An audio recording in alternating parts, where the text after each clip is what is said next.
Yeba Samurai Legend, like and subscribe, baka naman. Kay, gagana po ba talaga itong pasayaw-sayaw ko rito? Tanong na nga ng ating bida, at mangtangang naghihintay sa gitna ng kagubatan habang nanunood lamang ang airpot nito sa isang puno. Parting araw ito ng kanyang training, ayon naman sa tatay niya, hanggang sa siyang tunay nga kalaunan ay bigla na lamang may lumutang na isang dambuhalang gorilya na agad inatake ang ating bida. Basic nga lang iniwasan ng ating bida ang mga atake nito hanggang sa kalaunay na isahan siya at na-corner sa kamay nito sabay tinilapon sa itaas. Dito na nga umiksena ang mga tropa niya, na siyang sinamantala naman ng ating bida sabay burra ng pangmalakasang hataw sa ulo ng kalaban. Yehe na nga itong si Yeba at matagumpay niya raw na natalo ang dambuhalang gorilya. Pagbati naman ang natanggap nito mula sa kanyang airpot at maayos daw na nasundan ng ating bida ang kanilang plano. Sus basic lang naman airpot, pagmamayabang naman ni Yeba, hanggang sa mawala na nga ang kanilang mga ngiti nang dumating ang sandamakmak pang gorilya na kasama ng naunang kalaban. Abat kumakaripas na takbo naman ang naging sagot dito ng ating mga bida, nakalaunay tinawanan pa nga ang sitwasyon habang nagtatago sa taniman ng mga saging. Sa minalas-malas nila Yeba ay aksidente na nga silang nasama sa mga saging at napaloob sa cargo truck at nideliver sa kung saan. Samantala, somewhere sa kung saan, sa isang airport bandang Japan, isang babae na nga ang pinakitang anabangan ang pagdating ng papa nito mula sa biyahe. Sayaka na nga ang pangalan nito na siyang agad binati ang kanyang airpot sa pagkapanalo nito sa Asia Kendo Championship. Bagamat nanalo ito ay di nito maitago ang pagkabuisit, dahil di niya raw matatawag na tunay na champion ang kanyang sarili hanggat di niya raw natatalo ang lalaking tinawag nitong si Kenjuro Kurogane. Walang ano-ano'y natigilan na nga ang mag-ama sa kanilang pag-uusap nang biglang may umiksenang bata mula sa kung saan, na siyang agad nang hinarang ni Sayaka at sino raw itong batang bida-bida. Agad nagpakilala naman ang ating bida na si Yeba Kurogane, isang pangmalakasang samurai daw kung kanilang mamarapatin, na kinagulat na nga ng airpot ni Sayaka at isang ang Kurogane. Nagpakilala naman si Sayaka dito at sinabing isa siyang babae, since nangungulit si Yeba kung ano raw ba siya. Tinawanan nga lang ito ng ating bida at tila ngayon lang nakakita ng isang babae, sabay na hiwagaan sa suot nito. Sa buwisit ng babae ay binanata na nga nito ng payong ang makulit nating bida, ayon buko lang inabot at sinabing nakakatakot daw pala ang mga babae. Walang ano-ano'y airpot naman nga ng ating bida ang umiksena at hinahabol ng security guards, na siyang agad namang nakilala ni Raizo kaya biglang nabuhayan at ngayon na daw sila maglaban ni Kenjuro Kurogane. Deadma nga lang dito si Kenjuro sabay hinablot at sinama sa pagtakbo nito, hanggang sa rekta na nga silang sumakay ng taxi at umexit sa airport. Di nagtagal ay bumaba na nga sila ng taxi, kung saan sinabi nitong si Kenjuro Kurogane na ito na raw ang magiging bagong bahay ni Yeba. Teka, bahay namin ito, pagtataka na nga ni Raizo habang happy-happy naman na pumasok itong si Yeba sa nasabing lugar at feel at home na nga si Tutoy. Pagharang naman ng samalubong dito galing sa lola ni Sayaka, at sino raw itong bansat na ito na basta na lamang lumutang sa kanilang bahay. Bitawan mo nga ako tanda, banat naman ni Yeba rito na kinabuisit na nga ng matanda, habang itong si Raizo naman ay pagkabuisit din ang nadama kay Kenjuro Kurogane. At basta-basta na lamang nagdidesisyon na dito mananatili ang anak nito akala mo siya may-ari ng bahay na ito. Sa yunay kontra pa sila hanggang sa mapagtanto ng matanda na anak ni Kenjuro Kurogane ang bida natin, na siyang pumayag manatili pansamantala sa bahay nila ngunit pang ising-isi sabay pinasunod sila sa isang dojo at tila ba susubukan ang kakayahan ni Yeba. Agad na pagtanto naman ito ni Kenjuro Kurogane, kaya naman siya na mismong naghanap ng makakalaban ng kanyang anak, at pinili pa talaga ang pakiramdam niyang pinakamalakas sa mga ito. Nabahala naman sila lalo na si Raizo dahil ito raw ang pinakamalakas sa mga ito, na tinawanan nga lang ni Kenjuro Kurogane sabay nagbigay kondisyon, na kung sakaling manalo si Yeba, ay wala nang usap-usap pa, at mananatili sa bahay na ito ang anak niya. Agad sumangayon naman si Tanda, at sinabihan si Muto, ang makakalaban ni Yeba na ibigay lahat ng makakaya nito at huwag maalangan na banatan ang bata. Sus ang daming sat-sat tera laban na, pare-parehas lang naman kahit gorilla o mukhang gorilla iharap nyo sakin, banat na nga ni Yeba na kinabuisit ng kalaban nito at may kabastusan daw ang bunganga. O siya, ika naman ang matanda at magsimula na raw sila, pero di raw ba ito magsusuot ng paddings? Pangsupot nga lang daw yun sabi ng airpot niya, ika na nga ni Yeba kaya ayon, hinayaan na lamang nila. Kalaunan ay nagsimula na ngang maglaban ang dalawa, kung saan una nang lumusab itong bida natin. Basic naman itong iniwasan ni Muto habang pinag-aaralan ang mga galawan ni Yeiba, na siyang pinagtaka na nga nila Sayaka at masyado raw buhos agad ang mga galaw ng batang mayabang. Aba, mukhang malakas din itong mukhang unggoy na ito ika na nga ni Yeiba hanggang sa atakihin na nga siya ng kalaban. Wala ngang magawa si Yeiba kundi harangan lamang ang mga atake nito, at mang-asar na pwede raw itong kalaban niya sa kagubatan kung saan bilong ito. Dito na nga natigilan si Yeiba at napaisip sa sinabi niya, tungkol sa kagubatan, na karamihan sa mga halimaw ay nakalaban niya na, at tila ba may ediyang naisip. Sa gulat nila ay bigla na nga lang tumalikod si Yeiba sa kalaban nito, na siyang kinang-isi naman ni Tanda at may katangahan din daw pala talaga itong mayabang na bata. Sinamantala na nga ito ni Boy Gorilla at inatake si Yeiba, ngunit sa gulat ng kalaban ay basic lamang itong naiwasan ng ating bida, sabay bomb iron ang pangmalakasang atake, na sa yun ipilit pang pinigilan ni Boy Gorilla hanggang sa tumilapon na nga ito sa Kisame ng dojo. Di na nga makapaniwala ang lahat sa taglay na lakas ng bida nating bata, lalo na itong lola at di inakalang mananalo ang bata gamit lamang ang pambihira nitong instinct. O paano ba yan, talo kayo, ika na nga ni Kenjuro Kurogane habang nagulat naman si Sayaka at bakit daw nakatali na si Muto. Ayon naman kay Yeiba ay ganito daw talaga galawan sa kagubatan, ang talo, kinakain ko. Buwisit ka wala ka sa kagubatan, ika na nga lang ng nabuwisit na dalaga. Kinabukasan, di pa man sumisikat ang araw ay nabuwisit na naman itong si Sayaka, at napakaingay daw ni Yeiba sa natutulog pa ang mga tao. Hanggang sa almusal ay kulit pera ng dala ni Yeiba, pati na ang kasama nitong tigre na lubos pinagtataka ni Sayaka. Ayon naman sa ating bida ay kaibigan niya raw ito, na nagngangalang si Kagetora, na kasakasama niya na mula pa sa kagubatan. Pagtataka naman ng bumungad kila Raizo at asan daw ba si Kenjuro Kurogane, hanggang sa makatanggap na nga sila ng sulat mula rito na nagsasabing sila na raw muna bahala sa kanyang anak. Buwisit talaga yung lalaki na yan, ika na nga lang nila Raizo habang dead malamang ang ating bida at siguradong bumalik lang daw ito sa gubat, sabay kuha sa pagkain ni Sayaka at masyado raw pabebe sa pagkain, di raw ito mabubuhay sa kagubatan kung sakali. Maging sa pagpasok sa eskwelahan ni Sayaka ay pangungulit pera ng dala ni Yeiba, at saan daw ba pupunta ang dalaga? Sa eskwelahan nga raw ika naman ni Sayaka, kung saan lugar na nagtitipon-tipon ang mga tao para mag-aral. Bigla namang nabuhayan sa sinabi ni Sayaka itong bida natin, at ibig sabihin daw ba nito ay maraming nagtitraining sa nasabing lugar. At ibig sabihin daw ba nito ay maraming malalakas sa eskwelahan na sinasabi ni Sayaka. Di na nga makapaniwala ang dalaga sa taglay na kaignorantehan ni Yeiba, sabay na pangisi at tila ba nagkaroon ng ideya para mabalikan ang mayabang na bata. Dito na nga ito sumangayon sa ating bida na maraming malakas na halimaw sa kanilang eskwelahan, na basic kakainin lamang ang isang bansot na katulad ni Yeiba. Abat naniwala naman ang tanga ngunit imbes na matakot ay sinabi pa rito kay Sayaka na siya na ang bahala sa mga ito, at sisiguruhin poprotektahan daw itong si Sayaka kahit na ano pa ang mangyari. Di na nga nagpapigil pa sa pagpunta si Yeiba, na lubos na gulat sa dingdong ng eskwelahan at ano raw yung tunog na yon. Walang ano-ano bigla na nga lang lumutang ang mga kaklase ni Sayaka na napatanong kung sino raw itong kasama niyang pagka-cute-cute na bata. Di pa man ito nasasagot ni Sayaka ay bigla na ngang bumida-bida itong si Yeiba at pinagyayakap ang mga babae, ayon batok na naman tuloy ang natanggap mula kay Sayaka sabay kinaladkad papalayo. Umuwi ka na nga, may practice pa ako, ika na nga ni Sayaka sa makulit nating bida, di naman nagpatinag si Yeiba at sinabing di niya raw pwedeng pabayaan si Sayaka lalo na't sinabi nito kanina na maraming halimaw sa lugar na ito. Wala namang nagawa ang dalaga at sa kanya na nga bumalik ang mga sinabi niya kay Yeiba kanina. Kaya ayon, no choice kundi pasameyan na lamang ang ating bida ngunit tumahimik lang daw ito at huwag manggugulo.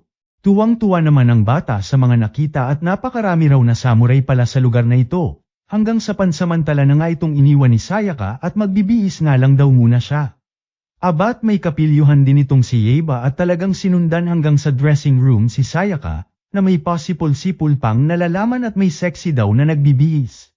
Hype kang bansot ka lumabas ka, sigaw na nga ni Sayaka sa ating bida ayon tumilapon na naman sa isang kanto. Abat si Yeiba pa nga ang napakamot ulo, at napaka-weirdo raw ni Sayaka. Habang naghihintay sa labas ay nalihis na nga ang atensyon ng ating bida sa isang kahoy na espada. Dito na nga siya sinita ng isang kalbo at bitawan niya raw ang espada dahil property daw ito ng dojo. Lubos kinagulat naman ito ng ating bida dahil wala raw siyang naramdamang presensya sa kalbo. Kaya napaisip kung sino raw ito. Dito na nga siya napatanong kay Sayaka kung malakas daw ba si Boy Kalbo. Agad oo naman ang dalaga at sinabing di lang ito basta malakas lang, dahil isa itong national champion. Dahil sa narinig ni Yeba ay di na nga ito nagpaligoy-ligoy pa at hinamon ang kalbo, ngunit sa kasamaang palad ay dinedma lamang siya. Abat di naman nagpaawat ang ating bida at kinulit-kulit na si kalbo, hanggang sa makakita ito ng pagkakataon na umatake. Sa gulat niya ay basic lamang itong iniwasan ni Boy Kalbo, sabay nakarebat pa nga ng isang maliksing atake. Imbes na matakot ay mas natuwa pa nga si Yeba, at nakahanap na nga ng katapat, sabay nagpakilala sa kalbo. Sumagot din si kalbo ng kanyang pangalan, Takeshi Anamaro.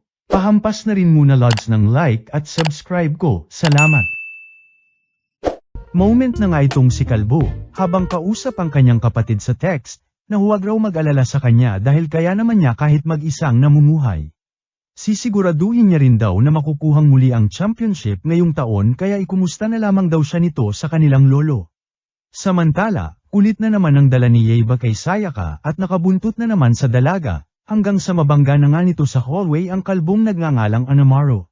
Dahil dito ay nabuhayan na naman nga ang ating bida at muli na namang niyaya ang kalbo na makipaglaban, ngunit ninisian lamang siya ni Anamaro at alam naman na raw nilang mas malakas siya rito.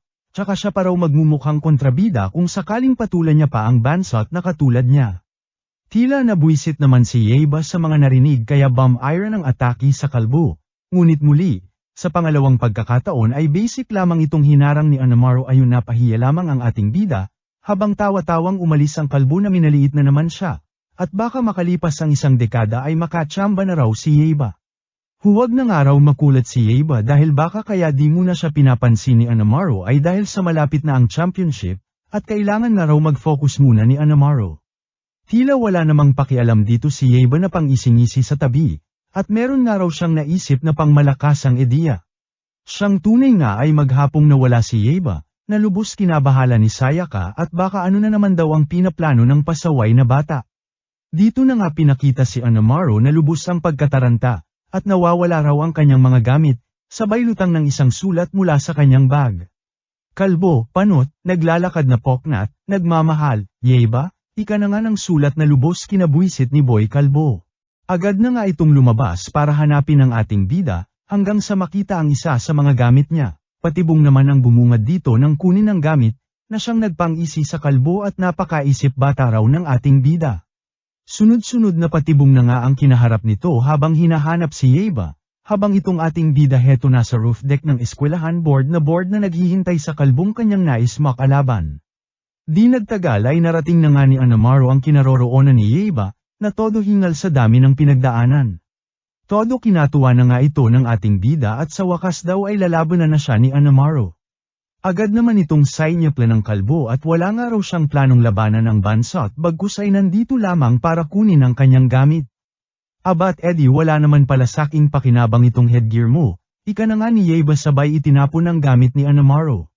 Dali-dali na nga itong hinabol ni Anamaro sabay tinisad pa nga nitong pasaway nating bida, ayon nagkadihulog-hulog ang kalbo makuha lamang ang gamit niya, ngunit basic lamang na naglanding sa ibaba na lubos kinamangha ng lahat.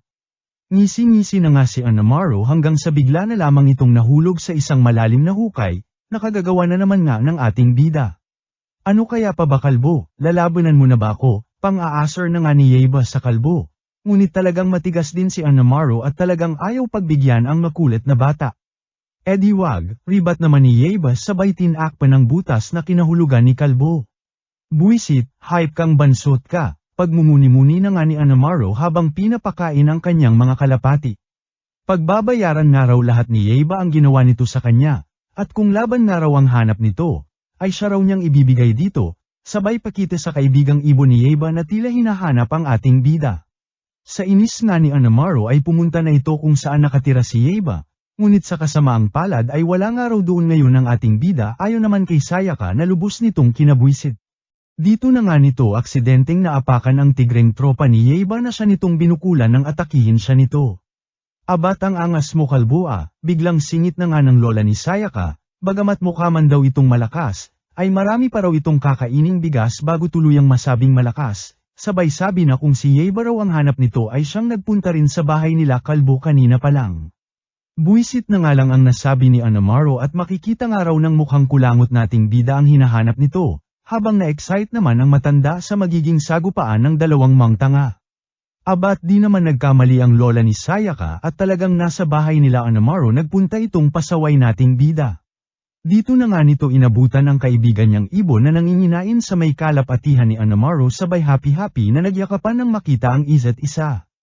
Kalaunan ay nakita na nga sila ni Kalbo ngunit balahibo na lamang ang naabutan. Mga kalapating puro bukol na nga ang ibabyute ni Anamaro pakauwi, habang puro bukol na tigre din ang inabutan ni Yeiba sa kanilang bahay, na siya nang parehas kinagalit ng mga tanga sabay pa nang gigilan ang isa't isa. Sa gitna na nga ng bayan nagpang-abot ang dalawa, subok pinigilan pa nga ang dalawa ng isang pulis ngunit wa-epek sa init ng ulo ng dalawa. Una na ngang nakabura ng sipa ang ating bida na kinabuisit ng kalbo at lumaban nga raw ng pata si Yeiba gamit lamang ang mga espada nila. Deadma nga lang ang ating bida hanggang sa nagbanate na nga ang dalawa.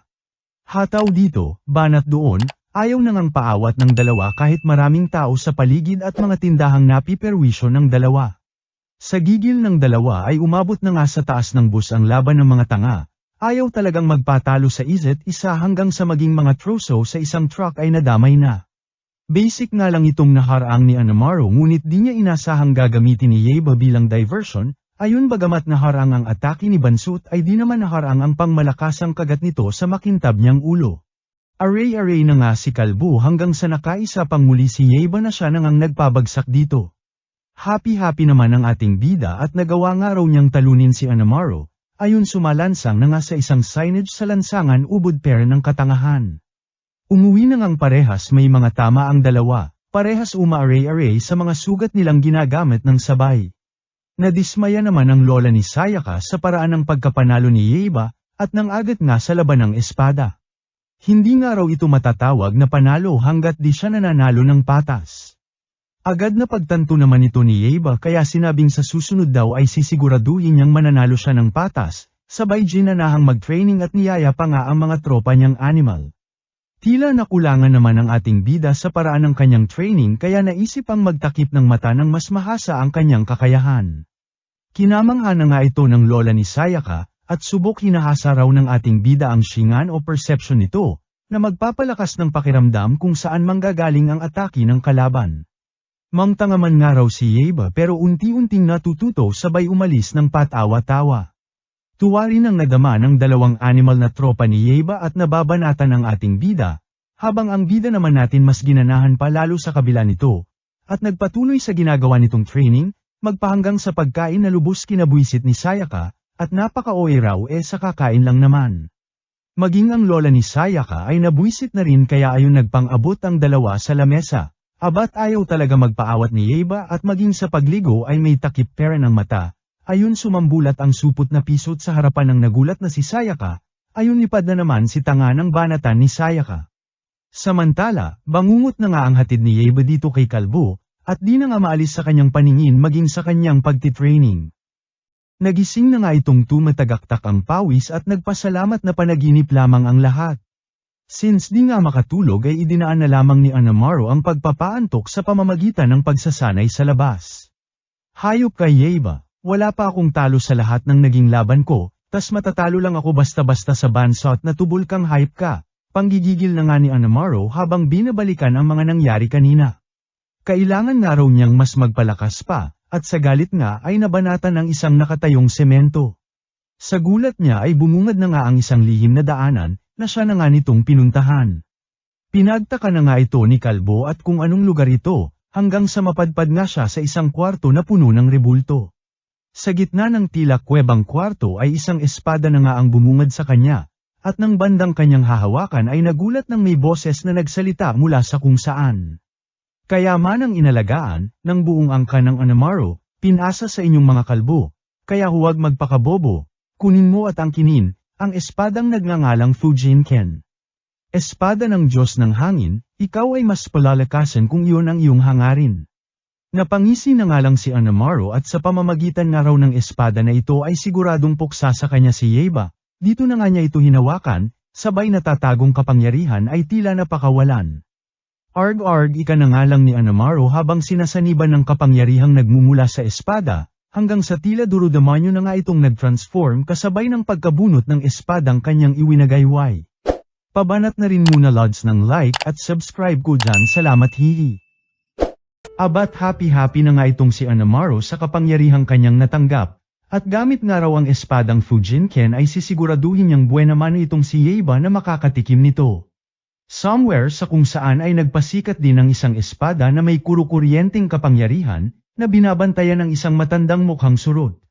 Samantala, patuloy namang nag-training si Yeba sa tulong ng tigre at ibon, na lubos nang ang kinamangha ni tandang lola at mukhang nagagamay na raw ng ating bida ang skill na kakay, o sa madaling salita ay zones daw sa paligid ng isang tao kung saan nanggagaling ang atake ng mga kalaban. Dito na nga ito sumingit ng atake kay Yeba na basic nga lang hinarang ng ating bida, ngunit nauunahan lagi ng yabang kaya ayon bukol ang natanggap sa binato ng matanda. Bagamat pasaway itong si Yeba ay lubos naman itong kinaaliwan ng mga kaklase ni Sayaka, at napaka-cute nga raw. Ibinida naman ng mga kalalakihan ang koleksyon nila kay Yeba ngunit wa-epek sa ating bida dahil walang-wala raw ang mga ito kumpara kay Sayaka na nakasabay niya na dating maligo. Ay sana all sa'yo kaibigan, pagkainggit na nga ng iba kay Yeba habang pagkabuisit naman ang nadama ni Sayaka, nababanatan sana ng silya si Yeba ngunit na-distract sa pagdating ni Anamaru dahil pinagtitinginan ng lahat. Maging ang pasaway nating bida ay nagtaka, dahil tila nagbago raw ang itsura ni Anamaru. Wala naman ang kutsa-kutsara si Kalbo at tinawag si Yeba, at labanan nga raw siya nito ngayon na. Abat kinatuwa na nga ito ni Bansot at agad inatake si Kalbo, ngunit sa gulat niya ay bigla na nga lang naglabas ng tunay na espada si Anamaru na siyang samugat sa kanyang mukha. Abat kailan ka pa natutong mandaya Kalbo, reklamo na nga ni Yeba dito, ngunit ninisian lamang siya ni Anamaru na tila ba nang aasar. Nabahala na nga maging sila Sayaka dahil totoong espada ang gamit ni Anamaru habang napa-atras na nga lang ang ating bida at napaiwas sa mga was-iwas ni Anamaru. Dito na nga nakakuha ng armas si Yeba gamit ang isang putol na tubo na tinawanan nga lang ni Kalbo at ano raw magagawa nito laban sa espada niya. Dagdag pa nga ang pagpikit ng ating bida na lalo pang nagpatawa kay Kalbo. Abat mukhang nagbunga rin ang mga training ni Yeba at nagawang maarang ang mga atake ni Anamaru. At bagamat pinaulanan ng mga banat ni Kalbo ay nakalusot ng atake kay Anamaru na siya nitong lubos kinagulat. Unti-unti nang ang nakabawi si Yeba at napa-atras ang Kalbo, ngunit muli ay tinawanan lamang ni Kalbo at ito lang daw ba ang kaya ng ating bida. Kinabuisit na nga ito ni Yeba habang ito naman si Anamaru ay itinutok ang espada sa ating bida, walang ano-ano'y bigla na nga lang itong naglabas ng isang pangmalakasang atake na siyang rekta tumama kay Yeba. At sumalansang sa isang nawasak na poste. O ano, asan na yabang mo bata, ika na nga ni Anamaru kay Yeba, hanggang sa kalaunan ay muli na naman nga itong bomb iron ng isang pangmalakasang atake na subok hinarang naman ni Yeba, ngunit sa kasamaang palad ayon lumipad lamang sa sobrang lakas ng atake ni Kalbo. Sumigaw naman si Sayaka na tumigil na nga raw itong si Kalbo, ngunit ayaw talagang paawat ni Anamaru ayon maging sila Sayaka ay binanatan na rin. Dahil dito ay pilit na ngang tumayo si Yeba sa kabila ng mga tama nito, ngunit iba rin talaga ang galit ni Kalbo na siyang muli ay bomb iron ng pangmalakasang atake sa ating bida, nagkadiwasak-wasak na nga ang eskwelahan nila Sayaka, sabay pakitin at the rescue ang tropang ibon ni Yeba, at agad siyang nilayo sa nag-ooromintadong Kalbo. Takbo supot, takbo, ika na nga lang nang tumatawang si Anamaru. Naiyak na nga lang si Yeba sa mga pangyayari at nagmungtanga nga lang daw siya kanina sa harap ni Anamaru, at wala man lang daw siyang nagawa laban dito. Nakamasid nga lang sila Sayaka mula sa isang gilid, hanggang sa bigla na nga lang lumutang ang airpot ni Yeba na lubos nilang kinagulat. Dito na nga ipinaliwanag ng kanyang airpot ang tungkol sa Fujinken, na siyang gamit ni Anamaru laban sa kanya, na nagtataglay ng pangmalakasang kapangyarihan. Nakatago raw ang espadang ito ngunit mukhang na-awaken na raw, at tanging ang espadang Ragenken lamang daw ang makakatalo rito. Isang napakalakas na espada na taglay ang kapangyarihan ng kidlat, at kung tama nga raw ang pagkakatanda niya ay isang matandang bansot ang may hawak nito, na nagngangalang Miyamoto. Bigla na ngang nagka-interes si Yeiba at napatanong kung saan daw ba niya mahahanap ang nasabing matanda, na siyang agad namang binara ng kanyang tatay, at kahit sabihin man nga raw nilang mahanap ito ni Yeiba ay aabutin muna siya ng siyam-siyam bago magamit ang espada. Wala akong paki, ika naman ng ating bida at kung ito nga lang daw ang paraan para matalo niya si Anamaru ay susubukan niya kahit ano pa man ang mangyari. Wala naman ang nagawa ang kanyang tatay at sinabing nasa Mount Tengu raw ito, sabay ngiting tagumpay kay Sayaka at alam nga raw ng dalaga kung saan ang nasabing bundok. Kinabukasan ay nagising na nga lang si Sayaka na nakatali na sa likod ni Kagetora at mukhang kinidnap na nga nitong pasaway nating bida at di nga raw kasi niya alam kung saan yung bundok na sinabi ng kanyang airpat. Wala naman nang nagawa ang dalaga hanggang sa kalaunan ay narating na nga nila ang Mount Tengu.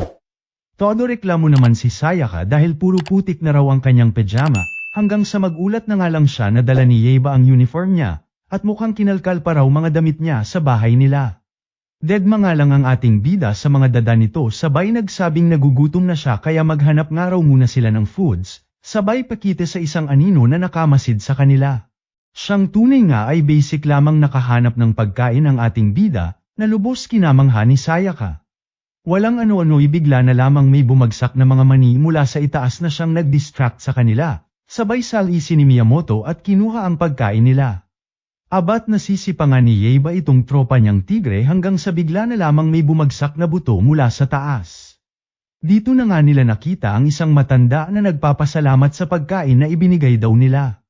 Kinabwisit na nga ito ni Yeiba habang agad namang napagtanto ni Sayaka na ito marahil ang matandang si Miyamoto na hinahanap nila. O siya, ano ba kasi kailangan nyo at nandirito kayo sa bundok na ito? Tanong na nga ni Miyamoto sa kanila. Nandito nga raw sila para makuha ang espadang Raijin-ken mula sa isang bansot na matanda, ika naman ni Yeiba, na siyang second demotion din ni Sayaka at makuha nga lang daw nila ang espada ay exit na sila sa lugar na ito at hindi na manggugulo pa. Edi okay yun lang naman pala, sagot naman ni Miyamoto sabay sabing sundan lamang siya ng mga ito. Dito na nga bumungad sa kanila ang isang treehouse na siyang bahay daw ni Miyamoto. Agad namang may pa-warning ng matanda na marami na raw sumubok na mahawakan man lang ang espada na Raijin-ken ngunit lahat lamang ay nabigo at naging abo dahil tanging isang maalamat na samurai lamang daw ang karapat-dapat dito. 400 years na nga raw niya itong binabantayan at hinihintay ang nasabing samurai na makakakuha nito. Teka lang, ibig mo bang sabihin ikaw si Miyamoto? Aba akalain mo yun. Ika na nga ni Yeiba na lubos namang kinabwisit ni Tanda at kanina pa nga raw siya kakadada ay ngayon pa lang nito napagtanto ang lahat. Dito na nga ibinide ni Tanda ang kanyang buong pangalan at siya nga raw si Musashi Miyamoto. Lubos kinamangha na nga ito ni Sayaka at ito nga raw ang sikat na samurai ng two-sword style, habang deadma nga lang ang ating bida at sino raw na Musashi ang sinasabi nito. O siya asa na ba kasi yung espada ang dami mong daldal Tanda, banat na nga ni Yeiba rito. Kinabwisit na nga ito ni Miyamoto ngunit walang magawa sa katangahan ng ating bida, hanggang sa bigla na ngang napatakbo si Sayaka nang maaninag ang espada na nakatarak sa isang bato. Bida-bida na nga nitong hinawakan ang espada, ayon nagkadekuryente-kuryente naunat ang bulbul wala sa oras. Sus sinabi ko naman na kasi sa inyo na walang makakahawak basta-basta ng espadang yan bobo ka ba, banat na nga rito ni Miyamoto na lubos kinabwisit ng dalaga, hanggang sa bigla na nga lang nagulat ang dalawa ng basic lamang itong mabunat ni Yeiba, di na nga makapaniwala ang matanda dahil maging siya raw ay di ito kayang mabunat, at paanong basic lamang daw itong nabunat ng bansot na ito. Imposibleng ito nga raw ang maalamat na samurai na matagal niya nang hinihintay, sas meriesep katapusan na ng mundo, ika na nga lang ni Miyamoto. Buisit 400 years ako naghintay para lamang sa kupal na ito, ngunit no choice na nga si Miyamoto at siya na nga lang daw mag-a-adjust, dahil dito nakasalalay ang tadhana ng sanlibutan, gagawin na nga lang daw niya lahat ng mahulma sa pinakamalakas na samurai ang ating bida at napapakamet ulo na lamang. Sa pagbuhat pa nga lang ng espada ay hirap na itong si Yeiba, kaya naman sinabihan ni Miyamoto na simulan muna nito na palakasin ang sarili ng matapatan ang kapangyarihan ng Thunder God na nakapaloob sa espada. Napangiti naman si Yeiba sa mga narinig at sa taglay na kapangyarihan ng espada, kaya naman mas ginanahan at wala nga raw Diyos ang makakapigil sa kanya. Todo nag-concentrate na nga ang ating bida, at sa gulat nila Miyamoto ay nagawang mapalabas ang kapangyarihan ng espada. Sa kasamaang palad ay nawala sa kontrol si Yeiba, na siya nang inatake sila Sayaka, buti na lamang ay agad na harang ni Miyamoto, Sabay rektang pinigilan si Yeba ayon na patumba gamit lamang ang isang sanga. Sa kung saan ay napagtanto naman ni Anamaro ang paggising ng espadang Raging Ken, at sisiguraduhin nga raw niya na mapapasaka niya rin. Balik naman sa ating bida ay nagising na nga ito mula sa pagkakahimatay. Dito na nga sinabi ni Miyamoto na para magamit ang espada ay kailangan muna itong madaig ni Yeba, o kung hindi ay siya ang seiseniba nito at magiging Oni, na siya nga raw nangyari kay Anamaro ayon kay Sayaka.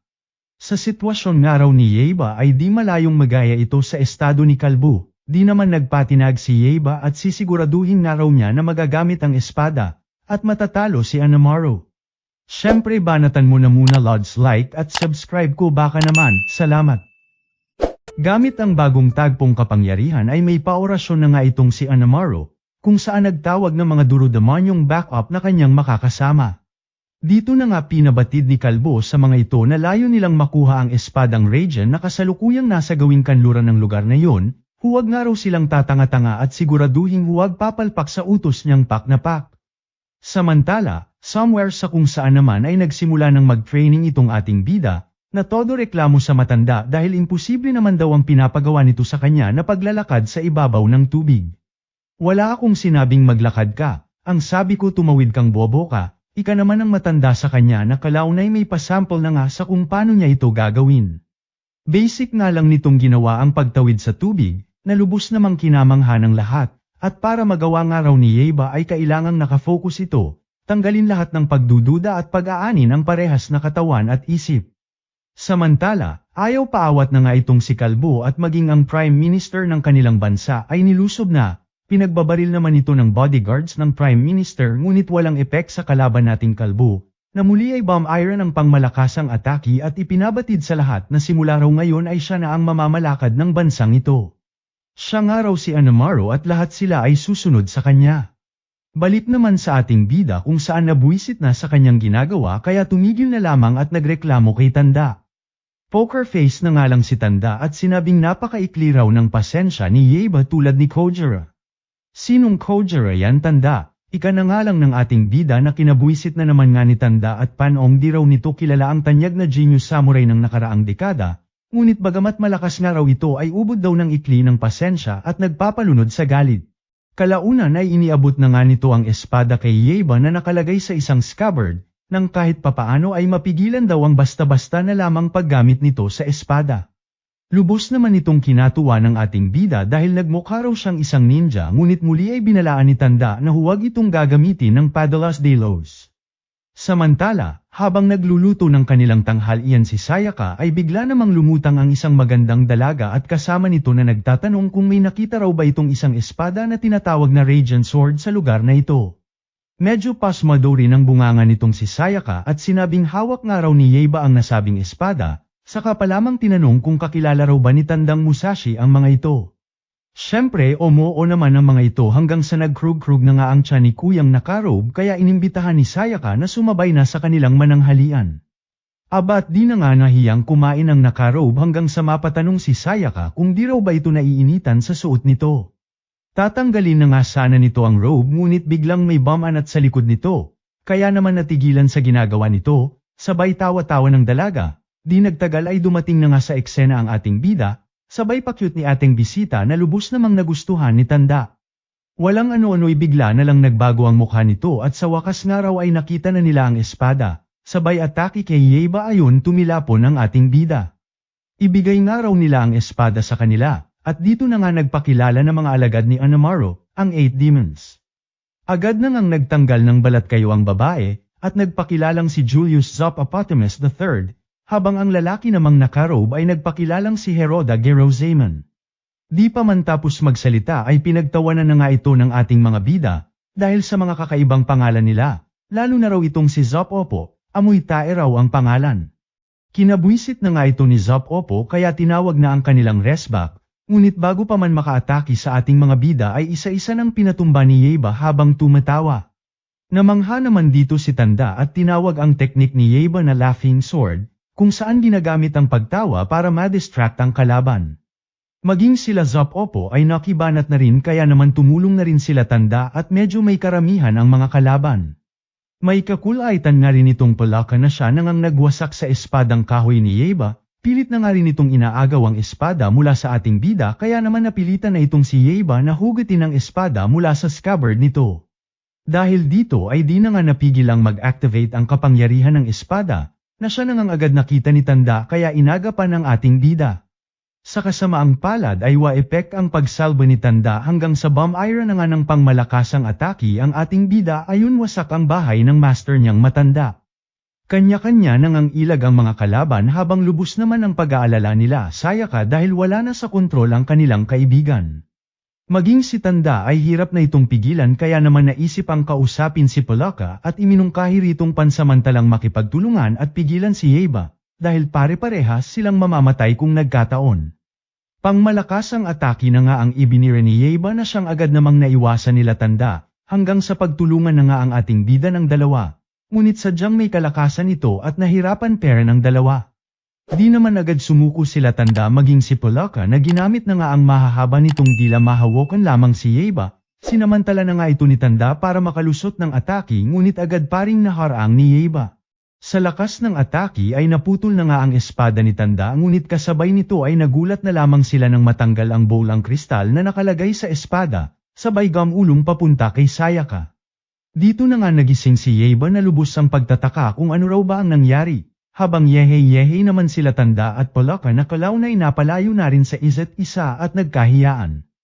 Babanat pa nga sana itong si Yeiba nang makita si Kuyang Palaka ngunit natigilan at nagulat nang mapansin na butas na ang espadang hawak at wala ng kristal.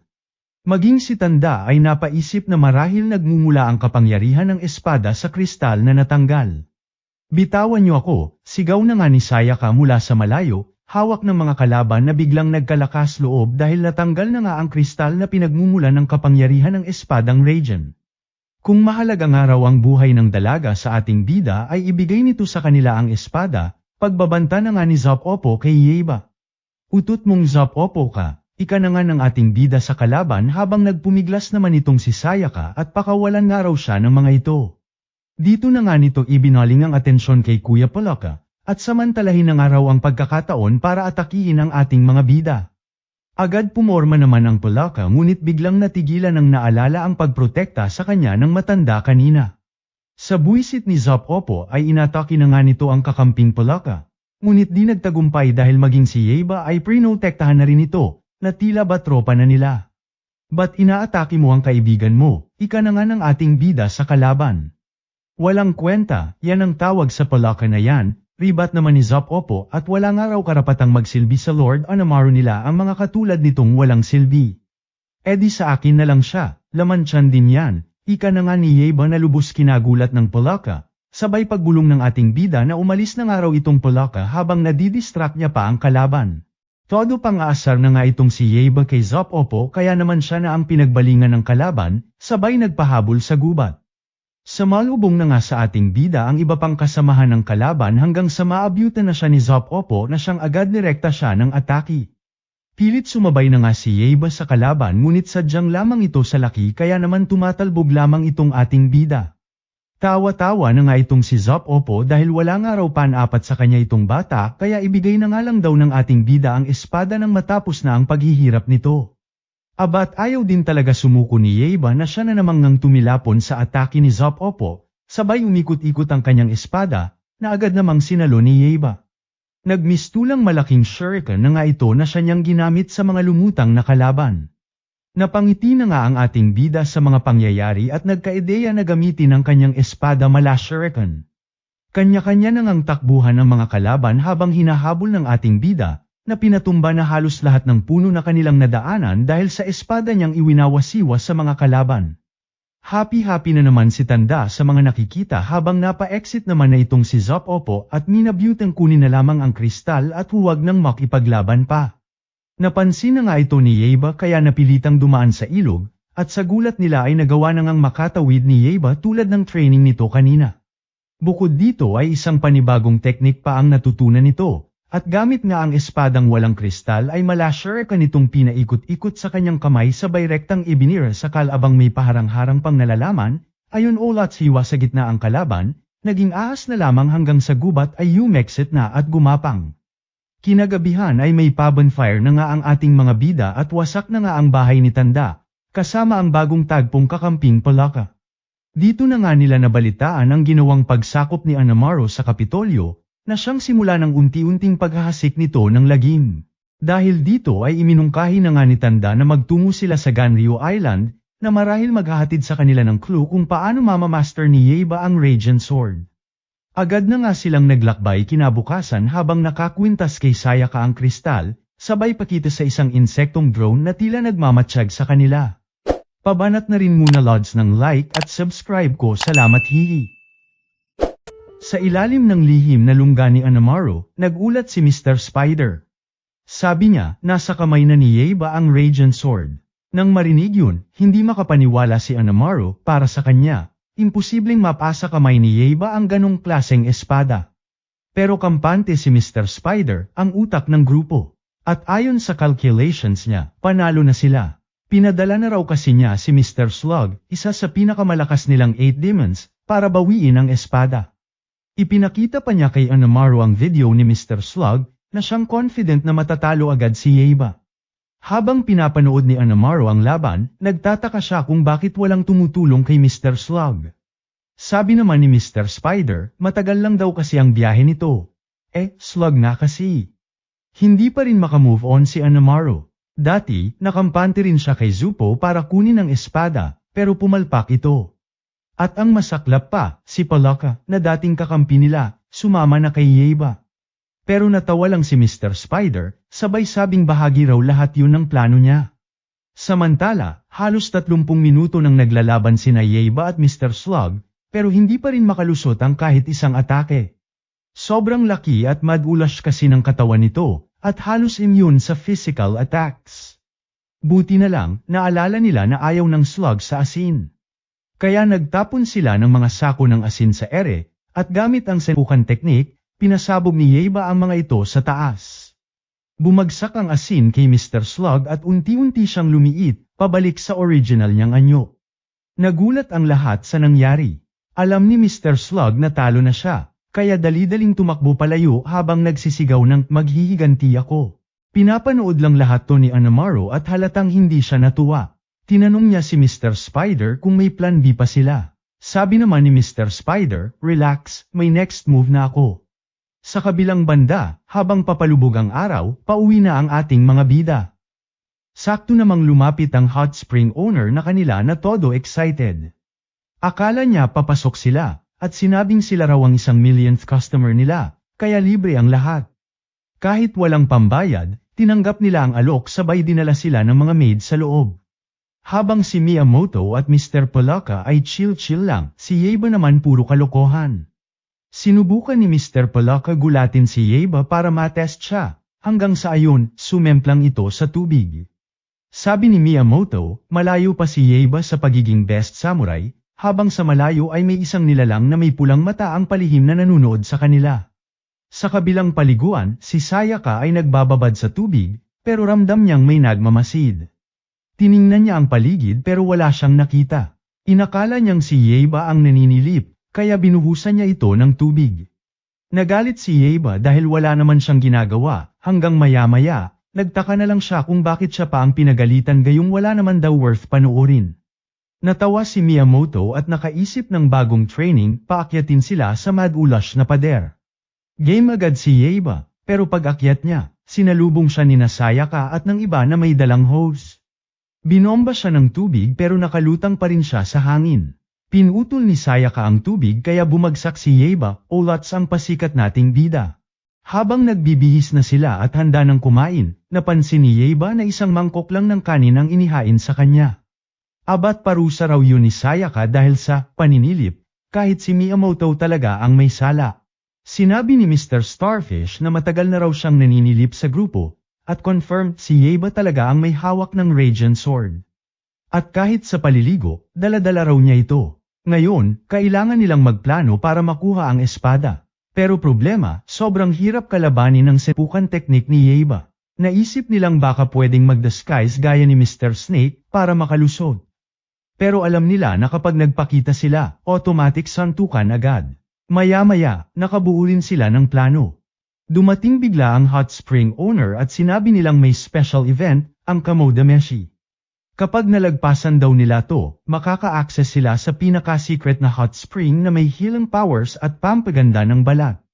Nagtanong si Yeiba kung masarap ang kamodameshi, pero sabi ni Miyamoto, hindi pagkain yun, kundi ay parang test of courage. Interesado si Yeiba at niyaya si Sayaka. Medyo hesitant sila, pero kinumbinse sila ng manager. Pagdating nila sa lugar, sobrang creepy. Kinakabahan na si Sayaka at gusto nang umatras. Biglang sumulpot si Mr. Starfish na nagpapanggap na tauhan ng inn. Pinaliwanag niya ang rules, diretso lang daw, at bawal lumingon pabalik. Bago sila umalis, sinabi niyang hahawakan na muna niya ang espada ni Yeiba. Medyo napaisip si Yeiba, pero hindi siya nagpauto. Sabi niya, itatago na lang niya ang espada habang nasa loob. Naiinis man si Mr. Starfish ay okay lang daw, kasi may plan B pa raw siya. Kung saan si Mr. Mantes ang daw ang susunod, eksperto sa disguise at assassination. Nagpanggap siyang matandang babae na may pilay. Nilapitan siya ni Yeiba para tumulong, pero napansin niyang ang laki ng mata at katawan ng lola. Biglang nag-transform si Mr. Mantes at umatake. Pero mabilis si Yeiba, isang palo lang gamit ang espadang hindi pa hinuhugot, bagsak agad si Mantes. Nagalit si Sayaka, at bakit pati raw matanda pinapatulan nito. Hanggang nagsorry na nga ang dalawa at nagpatuloy sa misyon. Paglapit ni Mr. Starfish kay Mr. Mantes, sobrang nabilib siya, dahil kahit tinamaan na raw ito ng malupit na palo, ay buhay pa rin. Pero bigla nalaglag ang cloak ni Mr. Mantes, at bumungad ang totoo, wala na itong malay, knockout pala na lubos kinagulat nito. Sunod sa eksena si Mr. Cucumber, ang pinaka-cute at bait-baitan sa tropa ng mga 8 demons. Excited si Mr. Starfish kung anong clever move ang gagawin nito. Habang naglalakad sina Sayaka at Yeiba sa susunod na parte ng Kamodameshi, palihim silang sinusundan ni Starfish. Alam niyang nag-camouflage si Cucumber sa kung saan, hindi lang niya alam kung saan. Bigla siyang napatigil nang biglang may naapakan siya. Pagtingin niya sa baba, si Mr. Cucumber ay nakadapa. Napasigaw si Starfish sa gulat at lungkot. Ibig sabihin, siya na lang ang natirang pag-asa ng mga 8 demons. Nagtago si Starfish sa damuhan, may ngiting duro-demonyo sa mukha, confident siyang this time, mananalo na sila. Pagdating ng grupo sa isang parte ng trail, may nakasabit na sign, insert your sword into the crevice to complete the challenge. Masaya si Yeiba, at agad niyang sinuksok ang espada. Akala niya, na-solve na niya ang buong misteryo. Doon na lumabas si Mr. Starfish. Sabi niya, nilagyan daw niya ng super glue ang butas para hindi na ito mabunot. Feeling niya panalo na siya, at wala nang ang espada si Yeiba. Di nagtagal, dumating din ang dalawang 8 demons teammates niya. Naiyak pa si Mr. Starfish sa tuwa, dahil bumalik ang mga kaibigan niya para tumulong. Buo ang loob nilang tatlo, feeling unstoppable na sila. Kaya sinabihan nila si Yeiba na sumuko na lang para wala nang masaktan. Pero si Yeiba, buo pa rin ang loob. Habang pilit niyang binubunot ang espada, bigla siyang nakaramdam ng adrenaline rush. Sa lakas niya, nabunot niya hindi lang ang espada, kundi pati buong bato. At yun ang tumama sa tatlong 8 demons. Hindi makapaniwala ang mga 8 demons na gamit pa rin ni Yeiba ang Radiant Sword sa kabila ng lahat ng diskarte nila. Alam nilang galit na galit si Bossing Anamaru nila, at wala na silang mukhang ihaharap kung wala silang may uuwing espada. Kaya kahit walang pag-asa, sinugod pa rin nila si Yeiba. Pero malas talaga, bago pa sila makalapit, tumama sa kanila ang biglang bugso ng isang bukal mula sa ilalim ng lupa. Napansin ni Sayaka, ito siguro yung secret hot spring na sinasabi ng owner dati. Makalipas ang halos isang oras, nagising ang tatlong 8 demons sa loob ng resort room. Nakita nilang nakatayo si Yeiba sa harap nila. Natarante sila, akala nila inatake sila habang tulog. Pero sabi ni Yeiba, hindi niya sila sinaktan. At sa totoo lang, sinagip pa nga niya ang mga ito. Lalo silang nabigla, kahit pinagtangkaan nila siyang nakawa ng espada, pinili pa rin ni Yeiba na iligtas sila. Si Mr. Palaka raw ang nagsuggest na patawarin sila. Doon na sila na-touch na iyak sa kindness na ipinakita sa kanila. Sabi ni Yeiba, hindi sila kailangang manatiling sunod sa Niren kay Anamaru. May choice sila kung anong landas ang tatahakin nila. Nagdesisyon si Mr. Starfish na bumalik na lang sa asawa niya, habang ang dalawa pa ay sumama na lang kay Yeiba hanggang makarating sila sa Ganaro Island. Balik naman tayo kay Anamaru. Pinapanood niya ang lahat mula sa kanyang kuta, at galit na galit siya sa mga pangyayari. Dahil wala na siyang ibang option, tinawag niya ang pinakamabangis niyang demon. Maya-maya, may bumagsak na napakalaking kabaong mula sa langit. Bumukas ito, at lumabas ang isang nilalang na may pulang matang kumikislap sa dilim. Dito na nga nang gagalatiting inutos ni Anamaru na kunin ito sa bansat nating bida ang Radiant Sword kahit na ano pa ang mangyari. Pero syempre like at subscribe ka muna Lods, baka naman salamat. Pumunta ang ating mga bida sa Nagoya Station para tikman ang sikat na chocolate steaks. Bihira silang mapadpad sa ganitong fancy na lugar, kaya si Sayaka, ayun todo kuha ng pics for the SOCMED. Si Yeiba naman, clueless kung anong meron. Habang nagse-selfie sila, biglang may sumingit, si Mr. Slug. Yes, yung dating natalo nila. Pero ngayon, proud siyang ibinalita na hindi na siya si Slug. May shell na raw siya, kaya Mr. Kuhul na raw ang pangalan niya. Wala nang masabi ang tropa, pero naalala agad ni Yeiba na asin lamang ang kahinaan nito. Kaya sinigawan niya si Mr. Palaka na kunin ang asin, at buong lakas niya itong ibinato kay Mr. Kuhul. Pero may plano si Mr. Kuhul. Nagkulong siya sa shell, kaya hindi siya direktang tinamaan.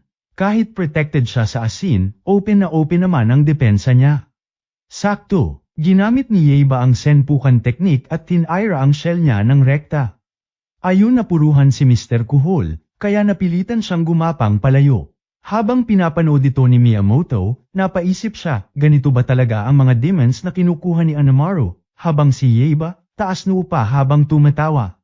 Sabi niya, kapag nagkita ulit sila ni Anamaru, ay pupuksain niya ito gamit lamang ang senpukan technique niya. Pero bago pa man siya makapagdrama, may malalim silang boses na narinig mula sa itaas. Isang misteryosong nilalang ang lumapag sa pinakamataas na building sa lugar. Nang makita ito ni Miyamoto, ramdam niyang final boss ang dating ganito. Sabi ng lalaki, siya raw si Mr. Bat, sabay labas ng naarbor nitong chocolate sticks ni Sayaka, at masarap daw. Tinuro niya si Yeiba at sinabing ang Radiant Sword ay pagmamay-ari ni Lord Anamaru. Sumuko na raw ang mga ito bago pa may masaktan. Confident si Mr. Bat, pero hindi rin nagpapahuli si Yeiba dahil isang banat nga lang daw niya ng senpukan dito ay siguradong ulats na ito. Di nagtagal ay nagbanate na nga ang dalawa. Pero sa unang banggaan pa lang, tinamaan na agad si Yeiba sa braso na siyang kinagulat ng lahat. Napansin ni Yeiba na may kalamangan si Mr. Bat dahil kaya nitong lumipad. O ngayon kasalanan ko pang mahina at walang kwenta ka, ribat na nga ni Mr. Bat sa kanya. Abat ayaw din talaga magpatalo ni Yeiba sabay tinawag ang tropa niyang ibon, at dito nagsanib sila, nagkaroon na rin siya ng pakpak para pantay ang laban. Medyo na-impress si Mr. Bat pero ulats parent daw ito laban sa kanya. Habang nagbabakbakan ang dalawa, napansin ni Miyamoto na sobrang bilis ni Mr. Bat. Halos lahat ng atake ni Yeiba ay napupunta lamang sa hangin. Pero kung makalusot si Yeiba ng kahit isang tama lamang, may pag-asa pa siyang manalo. Nagpatuloy ang intense na laban hanggang sa nakita ni Yeiba ang perfect opening para sa senpukan. Pero bago niya ito magawa, ay nataman na ng espada ang pakpak ng friend niyang ibon. Nawalan sila ng balanse, rekta banat pa ng kalaban, ayun diretso silang sumalansang sa isang building.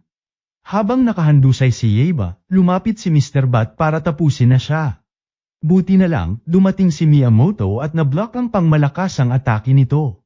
Natuwa si Mr. Bat sa tapang niya sabay tinanong kung sino siya. Abat nagmayabang naman itong si Miyamoto, at sinabing siya ang nag-iisang si Musashi Miyamoto. Biglang niyakap siya ni Mr. Bat dahil fan pala siya nito. Gusto niya raw makasama si Miyamoto bilang kakampi, pero dahil magkaaway pa rin sila, ay bigla na lamang niya itong kinagat, na lubos nilang kinagulat. To the rescue naman agad sila, pero parang may kakaiba na rito. Nanlilimahid si Miyamoto, mapatla, tapos bigla siyang umungol ng malakas, parang naging zombie na. Sinamantala ni Mr. Bat ang kaguluhan at tinarget na atakihin si Sayaka. Pero lumusab agad si Yeiba at sinagip siya. Sabay sumakay silang dalawa kay Shanosuke at lumipad palayo. Akala ni Yeiba ligtas na sila. Pero biglang sumulpot si Mr. Bat mula sa itaas at umatake ulit. Sa gitna ng engkwentro, ay nagparaya na nga itong si Shanosuke para makatakas sila at siyang humarap kay Mr. Bat. Wala na ngang naging choice si Yeiba kundi tumakas na muna sabay hawak kay Sayaka nang rekta silang magulag sa ilog. Samantala, kahit nakatakas si Yeiba, alam ni Mr. Bat na panalo pa rin siya. Dahil ngayon, ay minions na niya sila Miyamoto at Shanosuke.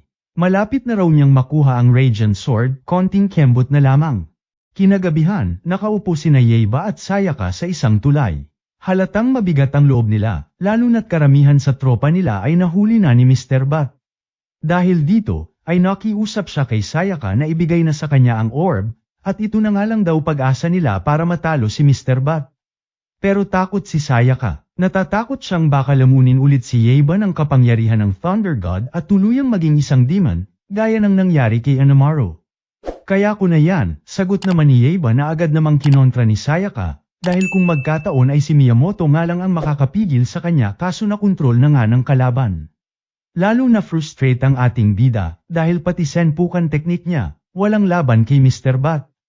Kaya kailangan niya ng bagong diskarte. Biglang nagulat ang dalawa nang marinig nila ang boses ni Mr. Bat mula sa malayo. Biglang lumabas ang mga minions nito at pinalibutan sila Yeiba. Pero binigyan pa rin siya ng huling chance na ibigay na lang ang Radiant Sword nang wala nang masaktan pa. Siyempre, hindi umatras si Yeiba. Pinatumba niya mag-isa ang lahat ng minions. Pero nang lumusab na si Mr. Bat mula sa ere, ay agad siyang pinabagsak. Nahirapan si Yeiba na makatayo. Wala na silang takas. Hanggang sa bigla nang sumulpot si Cage Tora, na siyang sinagasaan ang mga minions ni Mr. Bat. Masaya si Yeiba at Sayaka sa pagdating niya. Nagulat naman si Mr. Bat, hindi niya akalaing buhay pa si Cage Tora. Sakay sa likod ni Cage Tora, tumakbo sina Yeiba at Sayaka patimog at makikita sa mukha ni Yeiba na may pinaplano siya. Makalipas ang 10 minuto, nagtago sila sa isang lumang bahay. Kabado si Sayaka, pakiramdam niya, susundan pa rin sila ni Mr. Bat dito. Paglingon niya, nakita niyang suot ni Yeiba ang pangit na samurai armor, at nagtataka siya kung anong plano nito. Walang ano-ano'y naramdaman na nga ni Cage Tora ang pagdating ng kalaban, kaya lahat sila ay nagtago. Pumasok si Mr. Bat at walang nakita, pero ramdam niya ang presensya nila. Tinaga niya ang isa sa mga armor, at natagpuan si Sayaka. Ito na nga ang naging cue ni Yeiba, lumabas siya at umayaki mula sa likod ni Mr. Bat. Alam niyang tumama ang atake, pero nagdududa pa rin siya kung sapat na yon. Tama nga ang hinala niya. Okay pa rin si Mr. Bat na siyang naharang ang atake niya, at ang naalis lang ay ang sunglasses nito. Pero halatang galit na ito, sabay lumitaw ang purple aura nito. Hinabol ni Mr. Bat si Yeiba hanggang makarating sila sa bubong. Doon, napansin ni Yeiba na nawawala ang kanyang Radiant Sword. Lalo siyang nabahala, samantala nakita naman ni Sayaka ang espada na nakahandusay sa isang tabi. Sinubukan niya itong buhatin, pero hindi niya kaya sabay namangha na araw-araw itong buhat-buhat ni Yeiba. Tinawag niya si Cage Tora para tulungan siya.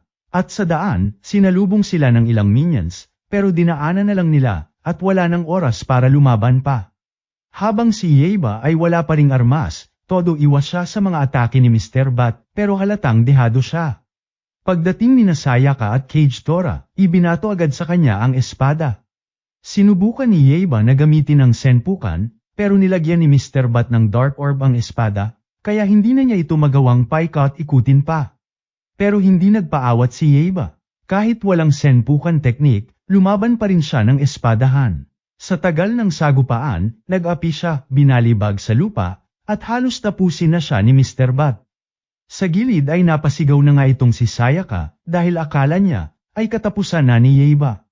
Biglang nag-reflect ang liwanag mula sa orb, at tumama diretso sa mukha ni Mr. Bat. Doon na nagkaideya si Yeiba, natakot sa araw ang mga paniki. Mabilis siyang gumalaw, gamit ang espada, hiniwa niya ang bubong ng buong bahay para ipasilip ang araw. Tinamaan ng sikat ng araw si Mr. Bat, at nagsimula itong mag-ouch-ouch sa sakit. Dito na nga naglaho ang Dark Orb sa espada, kaya pwede na ulit gamitin ni Yeiba ang senpukan teknik niya. Boom! Sa isang iglap, binanat ni Yeiba ang buong lakas ng senpukan at nahati sa gitna si Mr. Bat, bumalik ito sa anyong paniki at nagsilipad palayo. Panalo na naman si Yeiba. Tumayo siya, nag-samurai pose at bida-bida na naman. Tumakbo si Sayaka papunta sa kanya at niyakap siya sa tuwa. Pero umiwas lamang si Yeba sabay sabing wala siyang panahon ngayon sa mga ibab, aba ayes haha.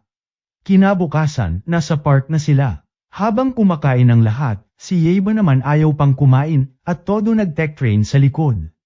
Aminado siyang hindi pa sapat ang lakas niya. Kailangan pa nilang magpunta sa Ganryo Island, bago tuluyang kumalat ang puwersa ni Anamaro.